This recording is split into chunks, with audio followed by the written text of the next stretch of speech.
Welcome back to the bunker, folks. Please take your seats. The show's about to begin. Over and out. Hey there, Wastelanders. So welcome back to the bunker. Thanks for tuning in for the first episode of a new series which I've called From the Archives. Today, we'll be reading from the Pentamerone, or Tale of Tales. This is a 17th century work, and it is argued to be a collection of the very first fairy tales. I hope you enjoy it. Thanks for watching. Have a great day.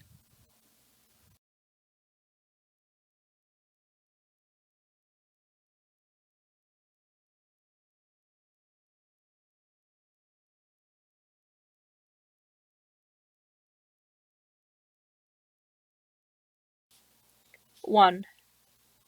How the tales came to be told.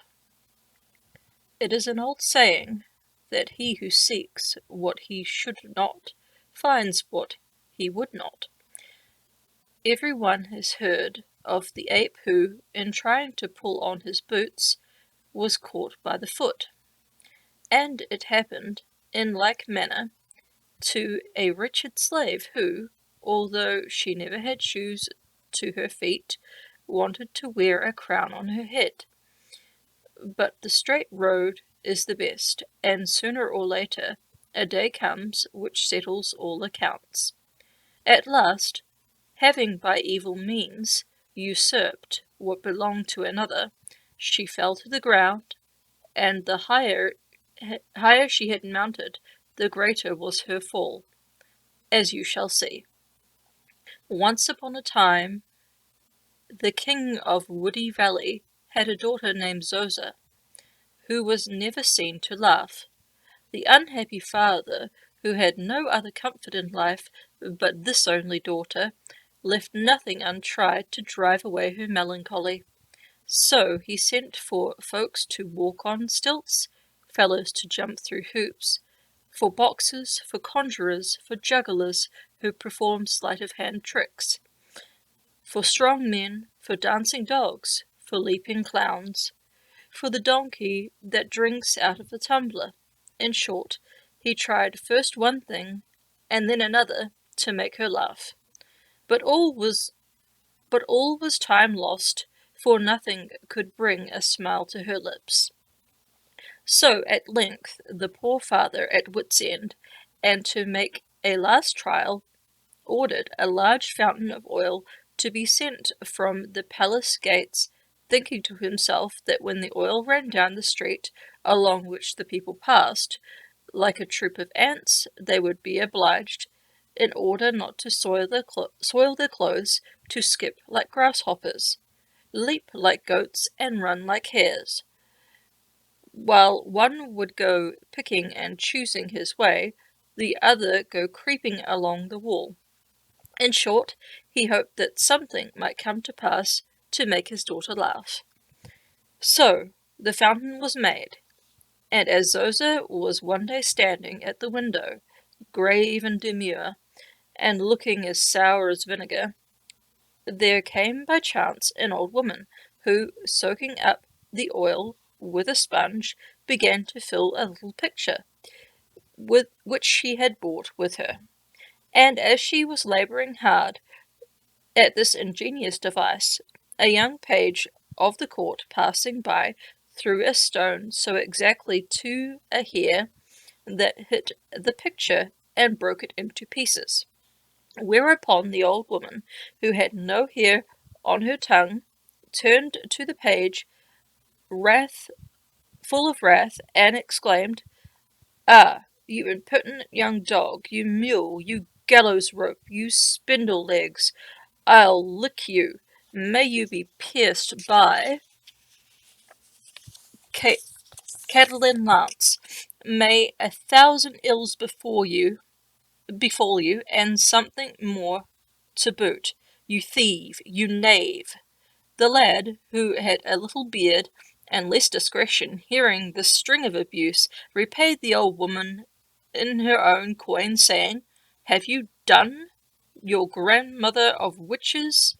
You old hag, you child strangler." When the old woman heard these compliments, she flew into such a rage that, losing hold of the bridle and escaping from the stable of patience, she acted as if she were mad, cutting capers in the air and grinning like an ape. At this strange spectacle, Zoza burst into such a fit of laughter that she well nigh fainted away. But when the old woman saw herself played this trick, she flew into a passion, and turning a fierce look on Zoza, she exclaimed, "May you never have a least little bit of a husband, unless you take the Prince of Round Field." Upon hearing this, Zoza ordered the woman to be called, and desired to know whether in her words she had laid a curse, or had only meant to insult her. And the old woman answered, "Know then that I, the prince of whom I spoke, is a most handsome creature, and is named Taddeo, who, by the wicked spell of a fairy, having given the last touch to the picture of life, has been placed in a tomb outside the walls of the city, and there is an inscription upon the stone saying that whatever woman shall in 3 days fill with tears a picture that hangs upon a hook will bring the prince to life, and shall take him for a husband. But it is impossible for 2 human eyes to weep so much as to fill a picture that would hold half a barrel. I have wished you this wish in return for your scoffing and jeering at me, and I pray that it may come to pass to avenge the wrong you have done to me." So saying, she scuttled down the stairs for fear of a beating. Zoza pondered over the words of the old woman. After turning over 100 thoughts in her mind, until her head was like a mill full of doubts, she was at last struck by a dart of passion that blinds the judgment and puts a spell on the reasoning of man. She took a handful of dollars from her father's coffers and left the palace, walking on and on until she arrived at the castle of the fairy to whom she unburdened her heart. The fairy, out of pity for such a fair young girl, who had two spurs to make her fall, little help and much love for an unknown object, gave her a letter of recommendation to a sister of hers, who was also a fairy, and the second fairy received her likewise with great kindness. And on the following morning, when knights command the birds to proclaim that whoever has seen a flock of black shadows gone astray shall be well rewarded, she gave her a beautiful walnut, saying, "Take this, my dear daughter, and keep it carefully, but never open it, but in time of the greatest need." And then she gave her also a letter commending her to another sister. After journeying a long way, Zoza arrived at this fairy's castle, and was received with the same affection. And the next morning this fairy likewise gave her a letter to another sister, together with a chestnut, cautioning her in the same manner. Then Zoza travelled on to the next castle, where she received with 1,000 caresses given a filbert. Where she was received with 1,000 caresses and given a filbert, which she was never to open unless the greatest necessity obliged her. So she set out upon her journey, and passed so many forests and rivers that at the end of 7 years, just as the time of day when the sun awakened by the coming of the cocks has settled his seed to run his accustomed stages, she arrived almost lame at Round Field. There at the entrance to the city she saw a marble tomb at the foot of a fountain, which was weeping tears of crystal at seeing itself shut up in a porphyry prison.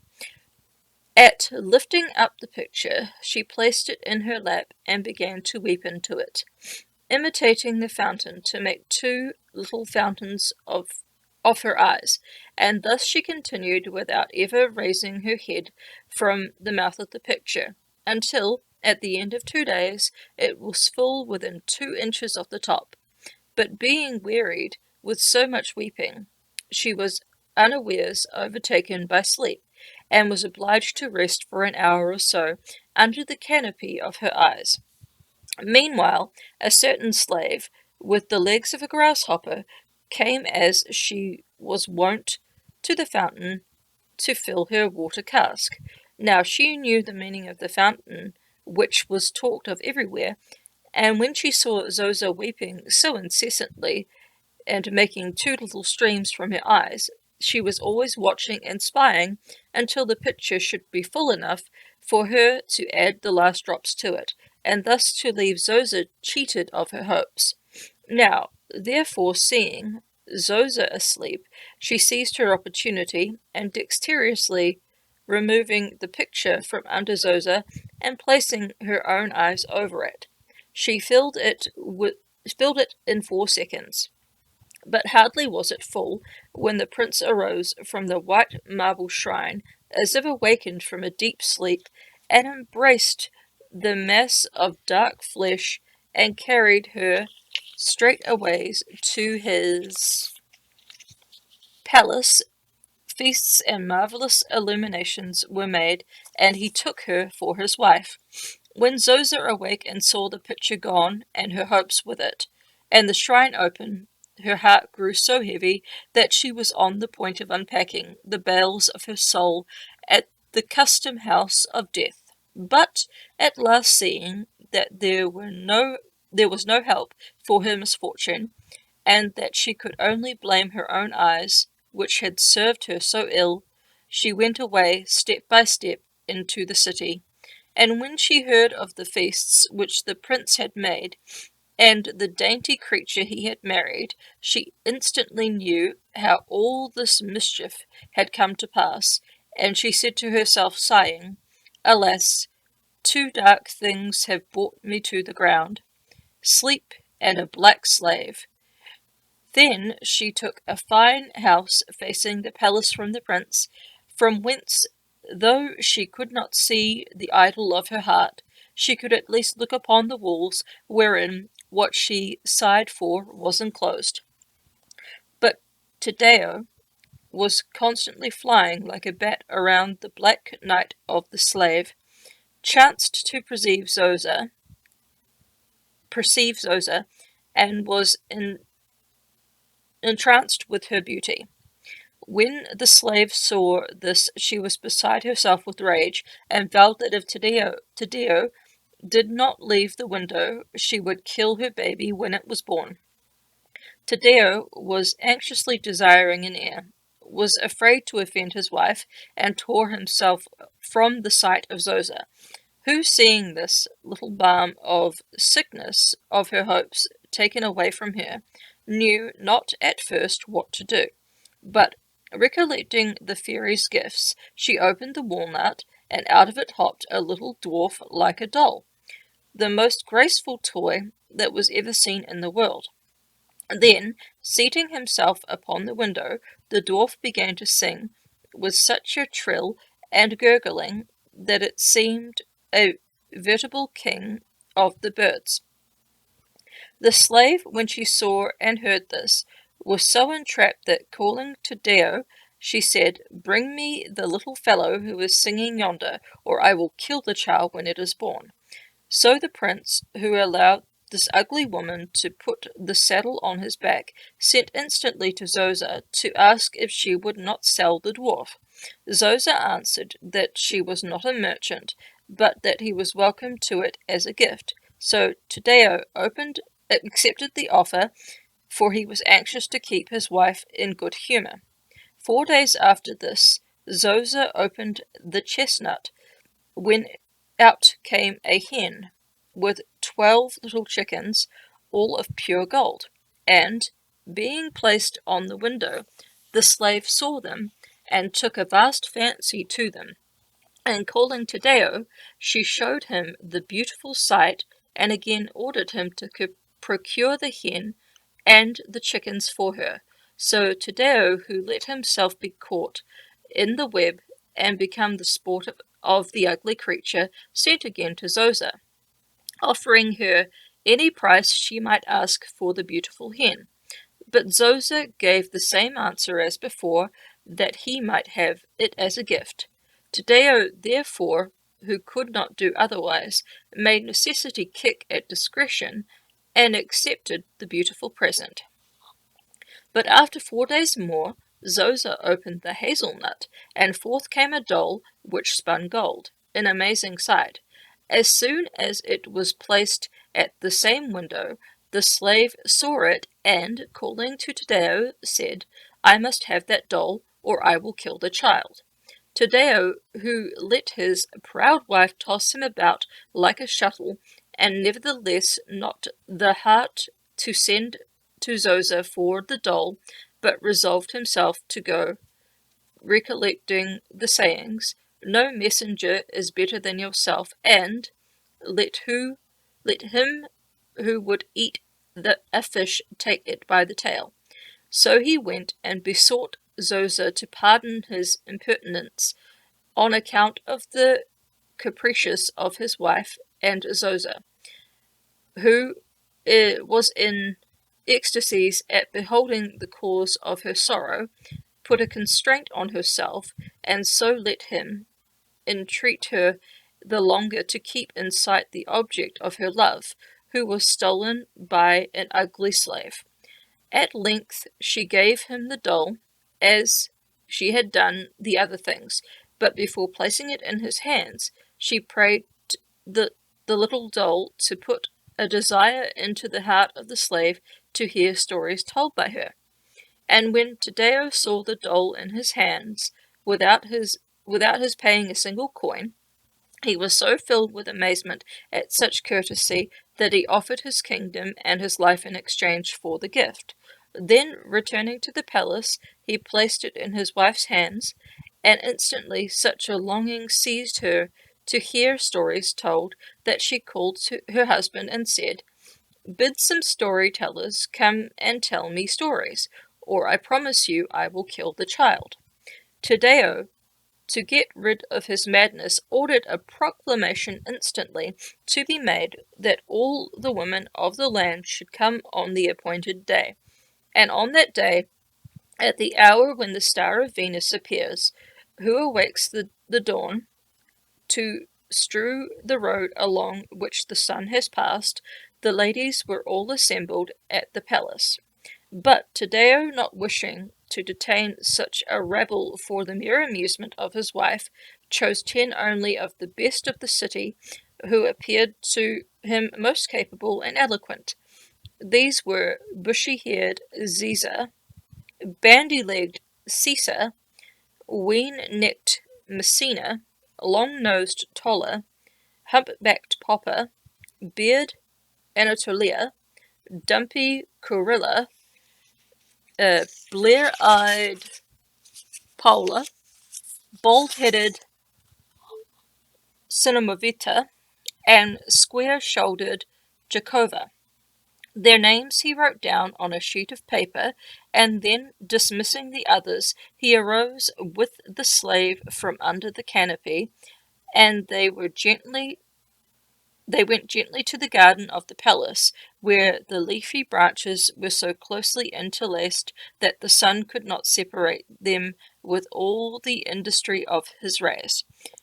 And seating themselves under the pavilion, formed by a trellis of vines, in the middle of which ran a great fountain, the schoolmaster of the courtiers, whom he had taught every day to murmur, Taddeo thus began. "There is nothing in the world more glorious, more gentle dames, than to listen to the deeds of others, nor was it without reason that the great philosopher placed the highest happiness on man in listening to pretty stories. In hearing pleasing things told, grief vanish, troublesome thoughts are put into flight, and life is lengthened. And for this reason, you see the artisans leave their workshops, the merchants their country houses, and the lawyers their cases, the shopkeepers their business, and all repair with open mouths to the barber shops, and to the groups of chatterers to listen to stories, fiction, and the news in the open air. I cannot therefore but pardon my wife, who has taken the strange fancy into her head of hearing the telling of tales. So, if you will be pleased to satisfy the whim of the princess, and comply with my wishes, you will, during the next 4 or 5 days, each of you relate daily one of those tales which old women are wont to tell for the amusement of the little ones, and you will come regularly to the spot where, after a good repast, you shall begin to tell stories, so as to pass life pleasantly, and sorrow to him that dies. At these words all bowed assent to the commands of Taddeo, and tables being meanwhile set out, a feast spread. They sat down to eat, and when they had done eating, the prince took the paper, and calling on each of them in turn by name, the stories that follow were told in due order.